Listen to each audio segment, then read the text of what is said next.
ಕೃಷ್ಣನಿಗೆ ಕರ್ಣನನ್ನು ತೋರಿಸ್ತಾಳೆ. ಜೋರಾಗಿ ಉರಿಯುವ ಬೆಂಕಿಯೊಂದು ಆರಿ ಹೋದ ಮೇಲೆ ತಣ್ಣಗೆ ಇರುತ್ತಲ್ಲ ಹಾಗೆ ಕಾಣಿಸ್ತಾ ಇದ್ದಾನೆ ಅಂತ. ಎಂತ ಉಪಮೆ.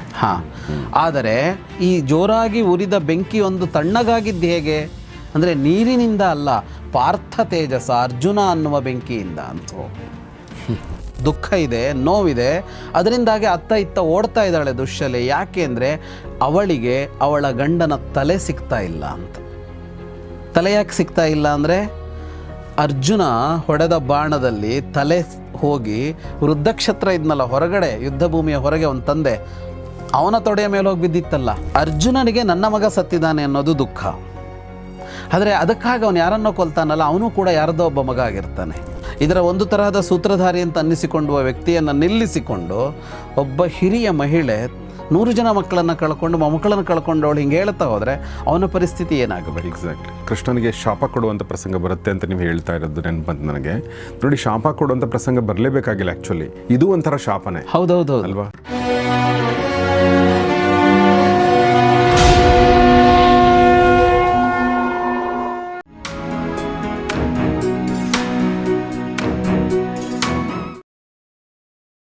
ಸ್ನೇಹಿತರೆ ನಮಸ್ಕಾರ. ಗೌರಿ ಶಕ್ಕಿ ಸ್ಟುಡಿಯೋದ ವಿಶೇಷ ಕಾರ್ಯಕ್ರಮ ಮಹಾಭಾರತ ರಹಸ್ಯಗಳು, ದ ಸೀಕ್ರೆಟ್ಸ್ ಆಫ್ ಮಹಾಭಾರತ. ನಿಮಗೆಲ್ಲ ಆತ್ಮೀಯ ಸ್ವಾಗತ. ನಾನು ಗೌರಿ ಶಕ್ಕಿ. ಮಹಾಭಾರತ ರಹಸ್ಯಗಳನ್ನ ಹೇಳ್ಕೊಡೋದಕ್ಕೆ ನಮ್ಮೊಂದಿಗೆ ಜಾಯ್ನ್ ಆಗಿದ್ದಾರೆ ವಿದ್ವಾನ್ ಜಗದೀಶ್ ಶರ್ಮಾ ಸಂಪ ಸರ್. ಬನ್ನಿ ಅವ್ರನ್ನ ಕಾರ್ಯಕ್ರಮಕ್ಕೆ ಸ್ವಾಗತಿಸೋಣ. ಸರ್, ಕಾರ್ಯಕ್ರಮಕ್ಕೆ ಸ್ವಾಗತ. ನಮಸ್ಕಾರ. ನಾವು ಮಹಾಭಾರತ ರಹಸ್ಯಗಳಲ್ಲಿ ಶೋಕ ಪರ್ವದಲ್ಲಿದ್ದೀವಿ. ಶೋಕ ಪರ್ವದಲ್ಲಿ ಏನಾಯಿತು ಅಂತ ನೋಡೋಕ್ಕೆ ಮುನ್ನ ಒಂದು ವಿಶೇಷವಾದ ವಿಚಾರವನ್ನು ಹೇಳಬೇಕು ಅಂತ ಅಂದ್ಕೊಂಡಿದ್ದೀನಿ ಸರ್ ಜೊತೆಗೆ.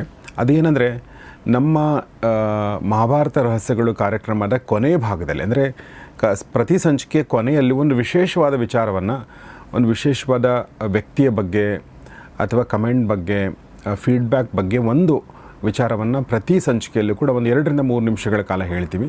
ದಯವಿಟ್ಟು ನೀವು ಹೇಗೂ ಫುಲ್ ನೋಡ್ತೀರಾ. ಸೊ ನಿಮಗೆ ನಿಮ್ಮ ಗಮನಕ್ಕೆ ಇದು ಇರಲಿ ಅಂತ ಈ ಮೂಲಕ ಹೇಳೋಕ್ಕೆ ಇಷ್ಟಪಡ್ತೀನಿ. ಓಕೆನಾ ಸರ್? ಒಳ್ಳೇದು. ಶೋಕ ಪರ್ವದಲ್ಲಿದ್ದೀವಿ ನಾವು. ಶೋಕ ಪರ್ವ ನಾವು ಮಾಡ್ತಿರ್ಬೇಕಾದ್ರೆ ಮಧ್ಯದಲ್ಲಿ ಒಂದು ಪ್ರಶ್ನೋತ್ತರ ಪರ್ವ ಬಂದು ನಮ್ಮ ಮನಸ್ಸು ಸ್ವಲ್ಪ ಹಗುರ ಆಯಿತು. ಇಲ್ಲಾಂದ್ರೆ ಶೋಕದಲ್ಲಿ ನಾವು ಎಷ್ಟು ಮುಳುಗಿ ಹೋಗಿದ್ವಿ ಅಂದರೆ ಒಂಥರ ಮನಸ್ಸು ಭಾರ ಆಗಿ ಒಂದು ಸ್ವಲ್ಪ ವಿಚಲಿತ ಆಗಿತ್ತು ಮನಸ್ಸು. ಕರೆಕ್ಟಾ ಸರ್ ನಾನು ಹೇಳೋದು? ಹೌದು. ಅಷ್ಟೊಂದು ಶೋಕ, ಅಷ್ಟೊಂದು ಅದು ಆ ನೋವು, ದುಃಖ. ಬಟ್ ಅದು ಇನ್ನೂ ಮುಗಿದಿಲ್ಲ. ಆ ಶೋಕ ಇನ್ನೂ ಕಂಟಿನ್ಯೂ ಆಗಿದೆ. ಯಾಕೆಂದರೆ ಮಹಾಭಾರತದಂಥ ಒಂದು ಮಹಾಯುದ್ಧ ಮುಗಿದ ಮೇಲೆ ಅದರ ಶೋಕ ಕೂಡ ಸಾಧಾರಣ ಶೋಕ ಆಗಲಿಕ್ಕೆ ಸಾಧ್ಯ ಇಲ್ಲ. ಅದು ಕೂಡ ಮಹಾಶೋಕನೇ. ಆ ಮಹಾಶೋಕದಲ್ಲಿ ಏನೆಲ್ಲ ಆಯಿತು ನೋಡ್ತಾ ಇದ್ದೀವಿ ನಾವು. ಸರ್, ಈಗ ಉತ್ತರ ಇದು. ಈ ಶೋಕ ಪರ್ವದಲ್ಲಿ ಈ ವ್ಯಾಸರು ಈ ಶೋಕ ಪರ್ವವನ್ನು ವಿನ್ಯಾಸ ಮಾಡಿರೋದಿದೆಯಲ್ಲ, ಇದು ಒಬ್ಬ ಕೃತಿಕಾರನ ಬಹಳ ಒಂದು ಮೇಲ್ಮೆಯನ್ನು ತೋರಿಸುತ್ತೆ. ಓಕೆ. ಈಗ ಎಲ್ಲರೂ ಅಳ್ತಾ ಇದ್ದಾರೆ. ಎಲ್ಲರಿಗೂ ಈಗ ಯುದ್ಧ ಮುಗಿದಿರೋದರಿಂದ ಎಲ್ಲರ ಮನೆಯವರು ಹೋಗ್ತಾ ಇದ್ದಾರೆ. ಹೆಂಡತಿಯರು, ಮಕ್ಕಳು, ಅವರ ಸೇವಕರು, ಅವ್ರ ಕಡೆಯವರೆಲ್ಲರೂ ಹೋಗ್ತಾ ಇದ್ದಾರೆ. ಈಗ ಇದನ್ನು ಹೇಳುವಾಗ ಅದು ಎಷ್ಟು ಚೆನ್ನಾಗಿದೆ ಅಂದರೆ ವ್ಯಾಸರು ಗಾಂಧಾರಿಯ ಬಾಯಲ್ಲಿ ಹೇಳಿಸ್ತಾ ಹೋಗ್ತಾರೆ ಅದನ್ನು. ಈಗ ಇದನ್ನು ಹಾಗೆ ಹೇಳ್ಬೋದಾಗಿತ್ತು. ಇಲ್ಲಿ ಈಗ ಉತ್ತರೆ ಗೋಳಾಡ್ತಾ ಇದ್ದಾಳೆ, ಇಲ್ಲಿ ಭಾನುಮತಿ ಗೋಳಾಡ್ತಾ ಇದ್ದಾಳೆ ಅಂತಲೇ ಹೇಳ್ಬೋದಾಗಿತ್ತು ವ್ಯಾಸರು. ಯಾಕಂದ್ರೆ ಅದು ಹಂಗೆ ನಡೆದಿದ್ದು. ಆದರೆ ಕೃತಿಯಾಗಿಸುವಾಗ ವ್ಯಾಸರು ಎಷ್ಟು ಚೆನ್ನಾಗಿ ಮಾಡ್ತಾರೆ ಅಂತ ಅಂದರೆ, ಗಾಂಧಾರಿ ಹೇಳಿದ್ದು ಹೌದು ಕೃಷ್ಣನಿಗೆ, ಆದರೆ ಅವರು ಇದನ್ನು ತಗೊಳ್ತಾರೆ, ಅವರದ್ದನ್ನು ತಗೊಳ್ಳಲ್ಲ. ಅಂದರೆ ಈಗ ಅವರು ನಡೆದಿದ್ದನ್ನು ಹೇಳ್ತಾ ಹೋಗುವಾಗ ಅವರೆಲ್ಲ ಅಳ್ತಾ ಇದ್ದರು, ಹೀಗೀಗೆ ಅಳ್ತಾ ಇದ್ದರು, ಗಾಂಧಾರಿಯು ಅಳ್ತಾ ಇದ್ಲು ಅಂತ ಹೇಳ್ಬೋದಾಗಿತ್ತು.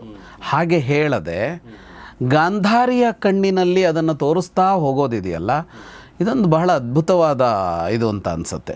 ಒಂದೊಮ್ಮೆ ಮಹಾಭಾರತ ಇತಿಹಾಸ ಅಲ್ಲ ಅಂತ ಒಪ್ಕೊಳ್ಳೋದಾದರೆ, ಇದು ಕೃತಿಕಾರನಾಗಿ ವ್ಯಾಸರು ನಮಗೆ ಒಂದು ಅತ್ಯುತ್ತಮವಾದ ತಂತ್ರ ಕೊಟ್ಟಿದ್ದಾರೆ ಅಂತ ಹೇಳಬೇಕಾಗತ್ತೆ. ಅಂದರೆ ಅದು ಒಂದು ಕೃತಿ ಇರಲಿ, ಪುಸ್ತಕ ಇರಲಿ, ಅಥವಾ ಸಿನಿಮಾನೋ ಯಾವುದರಲ್ಲೋ ನಾವು ಯಾವುದನ್ನು ಯಾರ ಮೂಲಕ ತೋರಿಸ್ತೀವಿ, ಯಾವುದರ ಮೂಲಕ ತೋರಿಸ್ತೀವಿ, ಯಾವ ತಂತ್ರ ಉಪಯೋಗಿಸ್ತೀವಿ ಅನ್ನೋದ್ರ ಮೇಲೆ ಅದರ ಪರಿಣಾಮ ನಿಶ್ಚಯ ಆಗತ್ತೆ. ಇಲ್ಲಿ ಇಡೀ ಘಟನೆಗಳು ದುರ್ಯೋಧನನ ಮೇಲೆ ನಿಂತಿದೆ. ಆದರೆ ದುರ್ಯೋಧನ ಸತ್ತಿದ್ದಾನೆ, ಅವನ ಕಡೆಯವರು ಎಲ್ಲರೂ ಸತ್ತಿದ್ದಾರೆ. ಆದರೆ ಇದೆಲ್ಲದಕ್ಕೂ ಮೂಲ ಕಾರಣನಾಗಿ ಇರುವವ ದುರ್ಯೋಧನನಿಗೆ ಯಾರು ಕಾರಣವೋ ಅಂತ ಅವನ ತಾಯಿಯ ಕಣ್ಣಲ್ಲಿ ತೋರಿಸೋದಿದೆಯಲ್ಲ, ಅದು ನಮಗೆ ಇದನ್ನು ಬೇರೆ ಮಟ್ಟಕ್ಕೆ ತಗೊಂಡೋಗ್ಬಿಡತ್ತೆ ಈ ಶೋಕವನ್ನು. ಮತ್ತು ಗಾಂಧಾರಿ ಇದ್ದಾಳಲ್ಲ, ಅವಳನ್ನು ಯಾವ ಮಟ್ಟಕ್ಕೆ ತಗೊಂಡೋಗುತ್ತೆ? ಅವಳಲ್ಲಿ ಹೇಳುವಾಗ ತನ್ನ ಕಡೆಯವರು ಶೋಕ ಮಾತ್ರ ಹೇಳ್ಕೊಂಡು ಹೋಗಿಲ್ಲ ಅಂತ, ಎಲ್ಲರ ಶೋಕವನ್ನು ಹೇಳ್ತಾಳೆ ಅವಳು. ಈಗ ಅಭಿಮನ್ಯು ಸತ್ತಿದ್ದಕ್ಕೂ ಅವಳಿಗೆ ಅಷ್ಟೇ ದುಃಖ ಇದೆ, ದುರ್ಯೋಧನ ಸತ್ತಿದ್ದಕ್ಕೂ ಅಷ್ಟೇ ದುಃಖ ಇದೆ ಅವಳಿಗೆ. Correct. ಹೀಗೆ ನಿಂತು ಒಬ್ಬಳು ಅಂದರೆ ಅದರ ಒಂದು ಪಕ್ಷ ಆಗಬೇಕಾದವಳು ಮೂರನೆಯ ವ್ಯಕ್ತಿಯಾಗಿ ನೋಡಿದಂತೆ ನೋಡ್ತಾಳಲ್ಲ, ಹೊರಗೆ ನಿಂತು ನೋಡಿದಂತೆ ನೋಡ್ತಾಳಲ್ಲ, ಇದು ಗಾಂಧಾರಿಯನ್ನು ಕೂಡ ಬಹಳ ಎತ್ತರಕ್ಕೆ ಏರಿಸಿಬಿಡುತ್ತೆ. ಎಕ್ಸಾಕ್ಟ್ಲಿ. ಹೊರಗೆ ನಿಂತು ಅಂತ ನೀವು ಯಾಕಂತ ಇದ್ರೆ ಅಂದರೆ ಅಲ್ಲಿ ದುರ್ಯೋಧನನು ಸತ್ತಿದ್ದಾನೆ ಮತ್ತು ಎದುರಾಳಿ ಪಕ್ಷದವರು ಸತ್ತಿದ್ದಾರೆ. ಎರಡರ ಬಗ್ಗೆನೂ ಅದೇ ದುಃಖವನ್ನು ಆಕೆ ವ್ಯಕ್ತ. ಒಂದೇ ದುಃಖ ಅವಳಿಗೆ. ಈಗ ಇವರು ಗೆದ್ದವರು, ಇವ್ರ ಬಗ್ಗೆ ಅವಳಿಗೆ ಗೆದ್ದವ್ರ ಬಗ್ಗೆ ಹೇಳೋಕ್ಕೇನಿದೆ ಅಂತ ಇಲ್ಲ ಅಂತ. ಸತ್ತವರೆಲ್ಲರ ಬಗ್ಗೆ ನೋವಿದೆ ಅವಳಿಗೆ. ಸತ್ತವರಿಗೆ ಸಂಬಂಧಿಸಿದವರು ಉಳ್ಕೊಂಡಿದ್ದಾರಲ್ಲ, ಅವರ ಕಷ್ಟದ ಬಗ್ಗೆ ಅವಳಿಗೆ ಒಂದೇ ಸಹಾನುಭೂತಿ ಇದೆ, ಒಂದೇ ತರಹದ ಸಹಾನುಭೂತಿ ಇದೆ. ಭಾನುಮತಿಯ ದುಃಖಕ್ಕೂ ಉತ್ತರೆಯ ದುಃಖಕ್ಕೂ ವ್ಯತ್ಯಾಸ ಏನು ಅನ್ನೋ ಥರನೇ ಅಂತ. ಅಥವಾ ಭಾನುಮತಿ ಆದರೂ ಹಿರಿಯವಳು ಅಂತ ಅಂದ್ಕೊಳ್ಳೋಣ. ಈಗ ಭಾನುಮತಿಯ ಮಗ ಲಕ್ಷ್ಮಣನಿಗೆ ಮದುವೆ ಆಗಿದ್ದಿದ್ರೆ ಆದ ಲಕ್ಷಣ ಇಲ್ಲ ಇಲ್ಲಿ, ಅಂದರೆ ಆ ಉಲ್ಲೇಖ ಕಾಣಿಸೋಲ್ಲ. ದುರ್ಯೋಧನನ ಮಗನಿಗೆ ಮದುವೆ ಆದ ಸುದ್ದಿ ಬಂದಿಲ್ಲ ಇಲ್ಲಿ. ಇಲ್ಲಾಂದ್ರೆ ಅವಳು ಹೇಳಬೇಕಾಗಿತ್ತು. ಲಕ್ಷ್ಮಣನ ಬಗ್ಗೆ ಮಾತಾಡಿದಾಳೆ ಅವಳು, ಅಂದರೆ ಭಾನುಮತಿ ಅಳ್ತಾ ಇದ್ದಾಳೆ ಮಗನಿಗಾಗಿ ಅಂತ ಹೇಳಿದಾಳೆ. ಒಂದೊಮ್ಮೆ ಯಾರೋ ಆ ತಲೆಮಾರಿನವರು, ಅಭಿಮನ್ಯುವಿನ ತಲೆಮಾರಿನವರು ಇನ್ಯಾರೋ ಅವಳ ಪಕ್ಷದಲ್ಲೂ ಇದ್ದೇ ಇರ್ತಾರಲ್ಲ, ಅವರ ದುಃಖಕ್ಕೂ ಉತ್ತರೆಯ ದುಃಖಕ್ಕೂ ವ್ಯತ್ಯಾಸ ಕಾಣ್ತಾ ಇಲ್ಲ ಅನ್ನೋದಿದೆಯಲ್ಲ, ಈ ಸಮನ್ವಯ ದೃಷ್ಟಿ ಅನ್ನೋದು ಎಷ್ಟು ಸಹಜವಾಗಿ ಗಾಂಧಾರಿಯಲ್ಲಿದೆ ಅಂತ, ಎಷ್ಟು ಸಹಜವಾಗಿದೆ ಅದು ಅಂತ. ಅಂದರೆ ಬೇರೆಲ್ಲ ಸಮಯದಲ್ಲಿ ನಾವು ಚೆನ್ನಾಗಿರ್ತೀವಿ, ಆ ಸನ್ನಿವೇಶಗಳಲ್ಲಿ ನಾವು ಒಂದು ಪಕ್ಷಕ್ಕೆ ಬರ್ತೀವಿ. ಈಗ ನಮ್ಮವರೆಲ್ಲ ಹೋಗಿದ್ದಾರೆ ಅಂತಂದಾಗ ಏನೇ ಮಾಡಿದರೂ ನಾವು ನಮ್ಮವ್ರ ಪಕ್ಷದಲ್ಲಿ ನಿಂತೆ ಮಾತಾಡ್ತೀವಿ. ಹಾಗೆ ಮಾಡಿಲ್ಲ ಅಂತನ್ನುವ ಗಾಂಧಾರಿಯ ಶ್ರೇಷ್ಠತೆಯನ್ನು ತೋರಿಸಿದಂತಾಯಿತು ಇದರ ಮೂಲಕ. ಅದರ ಜೊತೆಗೆ ಅಲ್ಲೆಲ್ಲೋ ನಿಂತು ನೋಡೋದಿದೆಯಲ್ಲ ಇಷ್ಟನ್ನು, ಒಂದು ಡ್ರೋನ್ ಕ್ಯಾಮರಾದಲ್ಲಿ ನೋಡಿರೋ ತರಹ ಅಂತ, ಅಂದರೆ ಅಷ್ಟು ಹೊರಗೆ ನಿಂತು ನೋಡುತ್ತಾ ಅದರ ಸಂವೇದನೆಯೂ ಇದೆ ಅವಳಲ್ಲಿ. ಮತ್ತು ಇದರಲ್ಲಿ ಇನ್ನೂ ಒಂದು ವೈಶಿಷ್ಟ್ಯ, ಇದಿಷ್ಟನ್ನು ಅವಳು ಧರ್ಮರಾಜನಿಗೆ ಹೇಳ್ತಾ ಇಲ್ಲ, ಯುಧಿಷ್ಠಿರನಿಗೆ ಹೇಳ್ತಾ ಇಲ್ಲ, ಅಥವಾ ಅರ್ಜುನನಿಗೋ ಭೀಮನಿಗೋ ಹೇಳ್ತಾ ಇಲ್ಲ, ಅಥವಾ ಧೃತರಾಷ್ಟ್ರನೋ ತನ್ನವರು ಯಾರದ ಜೊತೆಗೆ ಅವಳು ದುಃಖ ಹಂಚ್ಕೋತಾ ಇಲ್ಲ, ವಿದುರನಿಗೆ ಹೇಳ್ತಾ ಇಲ್ಲ, ಕೃಷ್ಣನಿಗೆ ಹೇಳ್ತಾ ಇದ್ದಾಳೆ. ಇದಿದೆಯಲ್ಲ, ಕೃಷ್ಣನನ್ನು ನಿಲ್ಲಿಸಿಕೊಂಡು ಕೃಷ್ಣನಿಗೆ ತೋರಿಸ್ತಾ ನೋಡು ಕೃಷ್ಣ ನೋಡು ಕೃಷ್ಣ ನೋಡು ಕೃಷ್ಣ ಅಂತ ಹೇಳೋದಿದೆಯಲ್ಲ, ಇದು ಸಾಮಾನ್ಯದ್ದಲ್ಲ. ಕೃಷ್ಣ ಅಲ್ಲದೆ ಇದ್ದರೆ ಆಚೆ ಕಡೆಯಲ್ಲಿರುವ ವ್ಯಕ್ತಿ ಭಾಳ ಕಷ್ಟಪಡಬೇಕಾಗತ್ತೆ. ಅಂದರೆ ಇದರ ಒಂದು ತರಹದ ಸೂತ್ರಧಾರಿ ಅಂತ ಅನ್ನಿಸಿಕೊಳ್ಳುವ ವ್ಯಕ್ತಿಯನ್ನು ನಿಲ್ಲಿಸಿಕೊಂಡು ಒಬ್ಬ ಹಿರಿಯ ಮಹಿಳೆ 100 ಜನ ಮಕ್ಕಳನ್ನು ಕಳ್ಕೊಂಡು ಮೊಮ್ಮಕ್ಕಳನ್ನು ಕಳ್ಕೊಂಡು ಅವಳು ಹಿಂಗೆ ಹೇಳ್ತಾ ಹೋದರೆ ಅವನ ಪರಿಸ್ಥಿತಿ ಏನಾಗಬೇಕು? ಅವನಿಗೆ ಅಪರಾಧಿ ಪ್ರಜ್ಞೆ ಬರಬೇಕಾಗತ್ತೆ, ಇನ್ನೇನೋ ಆಗಬೇಕಾಗತ್ತಲ್ಲ. ಕೃಷ್ಣ ಆಗಿರೋದ್ರಿಂದ ಅವನು ಇದನ್ನೆಲ್ಲ ಮೀರಿದ್ದಾನೆ, ಅವನಿಗೆ ಗೊತ್ತು ಇದು. ಹಾಗಾಗಿ ಅವನು ಇದನ್ನು ಹ್ಞೂ ಅಂತ ಕೇಳ್ತಲೇ ಇದ್ದಾನೆ. ಹಾಗಾಗಿ ಇದು ಒಂದರಲ್ಲಿ ವ್ಯಾಸರು ಗಾಂಧಾರಿಯ ಮೂಲಕ ಹೇಳಿಸೋದ್ರಲ್ಲಿ ಇದನ್ನು ಎರಡೂ ತರಹದಲ್ಲಿ ಬಹಳ ಅತ್ಯುತ್ತಮವಾದ ಪರಿಣಾಮಕಾರಿಯಾದ ಘಟ್ಟವಾಗಿ ಇದನ್ನು ನಿರೂಪಿಸ್ತಾರೆ. ನೀವು ಮುಂದೆ ಕೃಷ್ಣನಿಗೆ ಶಾಪ ಕೊಡುವಂಥ ಪ್ರಸಂಗ ಬರುತ್ತೆ ಅಂತ ನೀವು ಹೇಳ್ತಾ ಇರೋದು ನೆನಪು ಬಂತು ನನಗೆ. ನೋಡಿ, ಶಾಪ ಕೊಡುವಂಥ ಪ್ರಸಂಗ ಬರಲೇಬೇಕಾಗಿಲ್ಲ. ಆ್ಯಕ್ಚುಲಿ ಇದು ಒಂಥರ ಶಾಪನೇ. ಹೌದೌದು ಅಲ್ವಾ? ಇದು ಈ ಒಂದು ಪ್ರಸಂಗ ಇದೆಯಲ್ಲ, ಇಡೀ ಪ್ರಸಂಗವೇ ಒಂಥರ ಶಾಪ ಥರ ಇದೆ. ಹೌದೌದು. ಹಾಗಾಗಿ ಬಹಳ ವ್ಯಾಸರು ಈಗ ಮಹಾಭಾರತವನ್ನು ಈಗ ಇತಿಹಾಸವಾಗಿ ಬರೆದರೂ ಕೂಡ ವ್ಯಾಸರ ಒಬ್ಬ ಕೃತಿಕಾರನಾಗಿ ಯಾಕೆ ಶ್ರೇಷ್ಠರಾಗ್ತಾರೆ ಅಂದರೆ ಇಂಥದ್ದಕ್ಕೆ ಅಂತ. ಅವರಿಗೆ ಯಾವ ಘಟನೆಯನ್ನು ಯಾರ ಮೂಲಕ ಹೇಳಿದ್ದನ್ನು ಹೇಳಿಸಬೇಕು ಅಂತ ಗೊತ್ತಿದೆ ಅಂತ. ಕುರುಕ್ಷೇತ್ರವನ್ನು ಸಂಜಯ ಧೃತರಾಷ್ಟ್ರರ ಸಂವಾದವಾಗಿ ಹೇಳ್ತಾರೆ. ಹಾಗೆ ಹೇಳ್ಬೋದಿತ್ತಲ್ವ ಅವರು. ಈಗ ಹಿಂದಿನ ಘಟನೆಗಳನ್ನೆಲ್ಲ ಇವನಿಗೆ ಹೇಳಿದನು ಅಂತ ಹೇಳಿಲ್ಲ ಅವರು. ನೇರವಾಗಿ ನಡೆದ ಘಟನೆ ಹೀಗೆ ನಡೀತಾ ಇದೆ ಅಂತ ಹೇಳಿದ್ದಾರೆ. ಯುದ್ಧ ಬಂದ ಕೂಡಲೇ ಯುದ್ಧವನ್ನು ಸಂಜಯನ ಮೂಲಕ ಧೃತರಾಷ್ಟ್ರನಿಗೆ ಹೇಳಿಸೋದು, ಯುದ್ಧೋತ್ತರದ ಸನ್ನಿವೇಶವನ್ನು ಗಾಂಧಾರಿಯಿಂದ ಕೃಷ್ಣನಿಗೆ ಹೇಳಿಸೋದು, ಎಷ್ಟು ಅರ್ಥಗಳಿವೆ ಇದಕ್ಕೆ ಅಂತ. ಹಾಗಾಗಿ ವ್ಯಾಸರು ಬಹಳ ಅದ್ಭುತ ಕೃತಿಕಾರರಾಗಿ ಕಾಣಿಸ್ಕೊಳ್ಳೋದು ಇದರಲ್ಲಿ. ಇಲ್ಲೀಗ ಉತ್ತರೆ ಅಲ್ಲಿ ಅಭಿಮನ್ಯುವಿನ ಶವದ ಎದುರು ಅಳ್ತಾ ಇದ್ಲು. ಅವಳನ್ನು ವಿರಾಟ ಬೇರೆ ಸ್ತ್ರೀಯರು ಕರೆದುಕೊಂಡು ಬಂದರು. ಈ ಕಡೆ ಕರ್ಕೊಂಡು ಬಂದರೆ ಅವರಿಗೆ ಕಾಣಿಸಿದ್ದು ಯಾರು ಅಂದರೆ ವಿರಾಟ. ಅದನ್ನು ಹೇಳ್ತಾಳೆ ಗಾಂಧಾರಿ, ವಿರಾಟ ಸತ್ತಿದಾನಲ್ಲ, ದ್ರೋಣಾಸ್ತ್ರ ಶರ ಸಂಕೃತ್ತಂ ಶಯಾನಂ ರುಧಿರೋಕ್ಷಿತಂ ವಿರಾಟಂ ವಿತುದಂತ್ಯೇತೆ ಗೃದ್ಧ ಗೋಮಾಯು ವಾಸಸಾಹ. ವಿರಾಟನ ಶವ ಬಿದ್ದಿದೆ ಅಲ್ಲಿ, ಅದನ್ನು ಹದ್ದು, ನರಿ, ಕಾಗೆ ಇವುಗಳು ಕಿತ್ತು ತಿಂತಾ ಇವೆ. ಅಲ್ಲಿ ಹೋಗಿ ಗೋಳಾಡ್ತಾ ಇದ್ದಾರೆ ಉತ್ತರೆ ಮತ್ತು ವಿರಾಟನ ಪತ್ನಿಯೋ ಎಲ್ಲ, ಅಂದರೆ ಇವಳ ತಂದೆ ಆಯ್ತಲ್ಲ.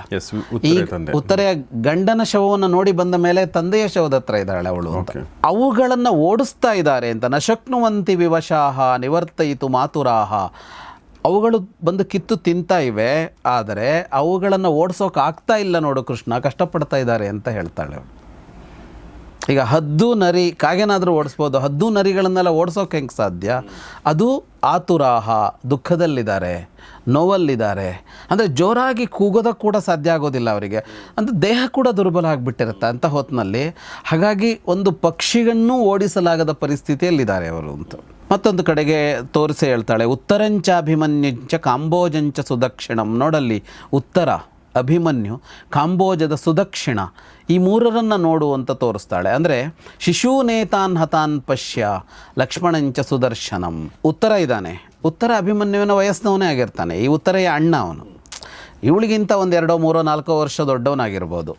ಇನ್ನೊಬ್ಬ ಯಾರು ಅಂತ ಅಂದರೆ ಅಭಿಮನ್ಯು ಒಬ್ಬ ಆಯಿತು, ಇದು ಕಾಂಬೋಜದ ದೊರೆ ಸುದರ್ಶನ ಅಂತ, ಅವನು ಎಳೆಯವನು ಅಂತ ಇಲ್ಲಿ ಗೊತ್ತಾಗತ್ತೆ. ಅವನು ಜೊತೆಗೆ ಲಕ್ಷ್ಮಣಂಚ ಸುದರ್ಶನಂ ಅಂತ ಇನ್ನೊಬ್ಬ ಲಕ್ಷ್ಮಣ, ಯಾರು ಅಂದರೆ ದುರ್ಯೋಧನನ ಮಗ. ನೋಡು ಶಿಶೂನೇತಾನ್ ಹತಾನ್ ಪಶ್ಯ, ಶಿಶುಗಳು ಸತ್ತಿದ್ದಾರೆ ನೋಡು ಅಂತ. ಅಂದರೆ ಅವರೆಲ್ಲ ಯೌವನದ ಹೊಸ್ತಿಲಲ್ಲಿದ್ದರು ಅನ್ನೋದು ನಿಜ, ಆದರೆ ಗಾಂಧಾರಿಯ ಕಣ್ಣಿಗೆ ಕಾಣುವಾಗ ಪುಟ್ಟ ಮಕ್ಕಳು ಅಂತ. ಇಷ್ಟಾದ ಮೇಲೆ ಗಾಂಧಾರಿ ಕೃಷ್ಣನಿಗೆ ಕರ್ಣನನ್ನು ತೋರಿಸ್ತಾಳೆ. ಏಷ ವೈಕರ್ತನ ಶೇತೆ ಮಹೇಶ್ವಾಸೋ ಮಹಾರಥಃ ಜ್ವಲಿತಾನಲವತ್ ಸಂಖ್ಯೆ ಸಂಶಾಂತ ಪಾರ್ಥ ತೇಜಸ. ಇಲ್ಲಿ ನೋಡು, ವೈಕರ್ತನ ಮಲಗಿದಾನೆ. ವೈಕರ್ತನ ಅಂತ ಕರ್ಣನಿಗೆ ಕರೆಯೋದು. ಮಹೇಶ್ವಾಸ ಮಹಾರಥ ಅಂತ, ಮಹಾರಥಿಯವನು, ಅತ್ಯಂತ ದೊಡ್ಡದಾದ ಧನಸ್ಸನ್ನು ಹಿಡಿದುಕೊಂಡವನು. ಅವನು ಜ್ವಲಿತಾ 40 ಸಂಖ್ಯೆ ಸಂಶಾಂತ ಪಾರ್ಥ ತೇಜಸ ಅಂತ, ಜೋರಾಗಿ ಉರಿಯುವ ಬೆಂಕಿಯೊಂದು ಆರಿ ಹೋದ ಮೇಲೆ ತಣ್ಣಗೆ ಇರುತ್ತಲ್ಲ ಹಾಗೆ ಕಾಣಿಸ್ತಾ ಇದ್ದಾನೆ ಅಂತ. ಎಂಥ ಉಪಮೆ. ಹಾಂ, ಆದರೆ ಇದು ಹೇಗೆ, ಈ ಜೋರಾಗಿ ಉರಿದ ಬೆಂಕಿಯೊಂದು ತಣ್ಣಗಾಗಿದ್ದು ಹೇಗೆ ಅಂದರೆ ನೀರಿನಿಂದ ಅಲ್ಲ, ಪಾರ್ಥ ತೇಜಸ, ಅರ್ಜುನ ಅನ್ನುವ ಬೆಂಕಿಯಿಂದ ಅಂತ. ಅರ್ಜುನ ಅನ್ನುವ ಬೆಂಕಿಯಿಂದ ಈ ಬೆಂಕಿ ಶಾಂತವಾಗಿ ಹೋಗಿದೆ ಅಂತ. ಇವನು ಎಷ್ಟೋ ಅತಿರಥರನ್ನು ಕೊಂದು, ನಿಹತ್ಯ ಅತಿರಥಾನ್ ಬಹೂನ್, ಎಷ್ಟೋ ಅತಿರಥರನ್ನು ಕೊಂದು ಈಗ ರಕ್ತದ ನಡುವೆ ಮಲಗಿದಾನೆ ಅಂತ. ಅವನ ಕುರಿತು ಹೇಳ್ತಾಳೆ, ಅಮರ್ಷಿ ದೀರ್ಘರೋಷಶ್ಚ ಮಹೇಶ್ವಾಸೋ ಮಹಾರಥಃ ರಣೇ ವಿನಿಹತಶ್ಚೇತೆ ಶೂರೋ ಗಾಂಡೀವ ಧನ್ವನ. ಕೋಪಿಷ್ಠ ಅವನು ಅಂತ, ಕರ್ಣನಿಗೆ ಸಿಟ್ಟು ಹೆಚ್ಚು ಬರ್ತಾ ಇತ್ತು ಅಂತ ಹೇಳ್ತಾಳೆ. ದೀರ್ಘರೋಷಶ್ಚ, ಅವನ ಸಿಟ್ಟು ಇಳಿತಾ ಇರಲಿಲ್ಲ ಬೇಗ ಅಂತ, ದೀರ್ಘ ಕೋಪಿ ಅಂತ. ಅಂದರೆ ಕೆಲವರಿಗೆ ಕೋಪ ಬಂದರೆ ಇಳಿದೋಗುತ್ತೆ. ಕೋಪದಲ್ಲಿ ಹಲವು ವಿಧಾನಗಳಿವೆ. ಕೆಲವರಿಗೆ ಕೋಪ ಬರೋದೇ ಕಡಿಮೆ, ಬಂದರೂ ಬಹಳ ಕಾಲ ಇರುತ್ತೆ. ಕೆಲವರಿಗೆ ಬೇಗ ಮೂಗಿನ ತುದಿಗೆ ಕೋಪ ಅಂತ ಹೇಳ್ತೀವಿ. ಆ ಥರ ಇರೋ ಸ್ವಭಾವ ಹೇಗಿರುತ್ತೆ ಅಂತಂದರೆ ಅದು ಬೇಗ ಇಳಿದು ಹೋಗ್ಬಿಡುತ್ತೆ. ಸಿಟ್ಟು ಬರುತ್ತೆ, ಒಂದು 5 ನಿಮಿಷಕ್ಕೆ ಸಿಟ್ಟು ಹೋಗ್ಬಿಡುತ್ತೆ ಅಂತ. ಇವನು ಹಾಗಲ್ವಂತೆ, ಸಿಟ್ಟು ಜಾಸ್ತಿ ಇವನಿಗೆ, ಮತ್ತು ದೀರ್ಘರೋಷ ಅಂತ, ಬಹಳ ಕಾಲ ಸಿಟ್ಟನ್ನು ಹಾಗೆ ಉಳಿಸ್ಕೊಳ್ತಾನೆ. ಅವನು ಧನ್ವನ, ಗಾಂಡೀವ ಧನುಸ್ಸನ್ನು ಹಿಡಿದ ಅರ್ಜುನನಿಂದ ಸತ್ತು ಒರಗಿದಾನೆ ಇಲ್ಲೀಗ ಅಂತ. ಅದನ್ನು ಹೇಳುವಾಗ ದೀರ್ಘರೋಷ ಅರ್ಜುನನ ಮೇಲೆ ಇದ್ದಿದ್ದವನಿಗೆ. ಅಂದರೆ ಬದುಕಿಡಿ ಅರ್ಜುನನನ್ನು ದ್ವೇಷ ಮಾಡಿಕೊಂಡು ಬನ್ನಲ್ಲ ಅವನು, ಗುರುಕುಲದ ಕಾಲದಿಂದ ಆರಂಭ ಮಾಡಿ. ಇವನನ್ನೇ ಆಶ್ರಯಿಸಿ ನನ್ನ ಮಕ್ಕಳು ಯುದ್ಧ ಮಾಡಿದ್ರು ಅಂತ. ಯಂಸ್ಮ ಪಾಂಡವ ಸಂತ್ರಾಸಾನ್ ಮಮ ಪುತ್ರ ಮಹಾರಥಾಃ ಪ್ರಾಯುಧ್ಯಂತ ಪುರಸ್ಕೃತ್ಯ. ಅಂದರೆ ಪಾಂಡವರ ಭಯ ಇತ್ತು ಇವರಿಗೆ ಅಂತ, ತನ್ನ ಮಕ್ಕಳಿಗೆ. ಆ ಭಯ ನಿವಾರಕವಾಗಿ ಒದಗಿ ಬಂದವನು ಯಾರು ಅಂದರೆ ಕರ್ಣ. ಇವನ ನೇತೃತ್ವದಲ್ಲಿ ಅವರು ಯುದ್ಧ ಮಾಡಿದ್ದು ಅಂತ.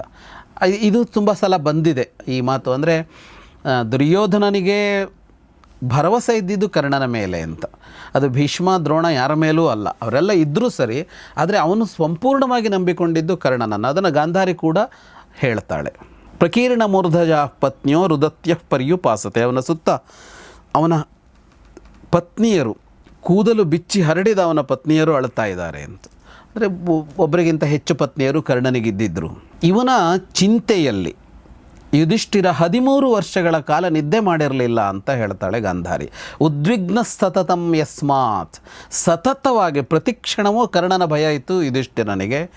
13 ಸಮ ನಿದ್ರಾಂ ಚಿಂತಯನ್ ನಾಧ್ಯಗಚ್ಚತ ಅಂತ. ಅಂದರೆ ಅವನಿಗೆ ಅದು ಹಿಂದೂ ಬಂದಿದೆ. ಇದು ಯುಧಿಷ್ಠಿರನಿಗೆ 13 ವರ್ಷ ಆದಮೇಲೆ ಯುದ್ಧ ಆಗತ್ತೆ, ಯುದ್ಧ ಸಂಭವ ಅನ್ನೋದು ಗೊತ್ತಿತ್ತಲ್ಲ, ಆಗ ಅವನಿಗೆ ಭಯ ಇದ್ದಿದ್ದು ಕರ್ಣನದ್ದು ಅಂತ. ನಾವು ಯುದ್ಧದ ಹೊತ್ತಿನಲ್ಲೂ ನೋಡಿದ್ವಿ, ಕರ್ಣ ಮತ್ತು ಯುಧಿಷ್ಠಿರ ಮತ್ತು ಅರ್ಜುನರ ಜೊತೆಗೆ ಎಂಥ ಘಟನೆಗಳೆಲ್ಲ ನಡೆದೋಯ್ತು, ಕರ್ಣನನ್ನು ಕೊಲ್ಲಿಲ್ಲ ನೀನು ಅನ್ನೋ ಕಾರಣಕ್ಕೆ ಅಂತ. ಹಾಗಾಗಿ ಯುಧಿಷ್ಠಿರನಿಗೆ 13 ವರ್ಷಗಳ ಕಾಲ ಅವನ ಯೋಚನೆಯೇ ಕರ್ಣ ಆಗಿದ್ದ ಅಂತ. ಅವಂತಿಯ ರಾಜ ಬಿದ್ದಿದ್ದನ್ನು ತೋರಿಸ್ತಾಳೆ. ಅಂದರೆ ಎಲ್ಲ ಅವಳಿಗೆ ಯಾರೆಲ್ಲ ಹತರಾಗಿದ್ದಾರೋ ಯಾವ ಪಕ್ಷ ಅಂತಲೇ ಇಲ್ಲ. ಅವಂತಿಯ ಶ್ರೇಷ್ಠನಾದ ರಾಜ ನೋಡು, ಗೃಧ್ರ ಗೋಮಾಯವ ಶೂರಂ ಬಹುಬಂಧು ಮಬಂಧುವತು ಅಂತ, ಬಹುಬಂಧುಗಳು ಅವನಿಗೆ ಅಂತ. ಅಂದರೆ ನೆಂಟರು ಇಷ್ಟರು ಮಿತ್ರರು ಬಹಳ ಅವನಿಗೆ, ಅವಂತಿಯ ರಾಜನಿಗೆ. ಈಗ ನೋಡು, ಅಬಂಧುವತು, ಒಬ್ಬ ಅನಾಥನಂತೆ ಮಲಗಿದ್ದಾನೆ, ಅವನನ್ನು ಈಗ ಹದ್ದು ಮತ್ತು ನರಿಗಳು ಕಿತ್ತು ತಿಂತಾ ಇವೆ. ಯಾರನ್ನು ಅಂದರೆ ಶೂರಂ ಅಂತ. ಅಂಥ ಶೂರ, ಆದರೆ ಇವತ್ತಿನ ಪರಿಸ್ಥಿತಿ ಹೇಗೆ ಅಂದರೆ ಅನಾಥನಾಗಿ ಬಿದ್ದಿದ್ದಾನೆ, ಹೀಗೆ ಪ್ರಾಣಿಗಳಿಗೆ ಆಹಾರ ಆಗ್ತಾ ಇದ್ದಾನೆ ಅಂತ.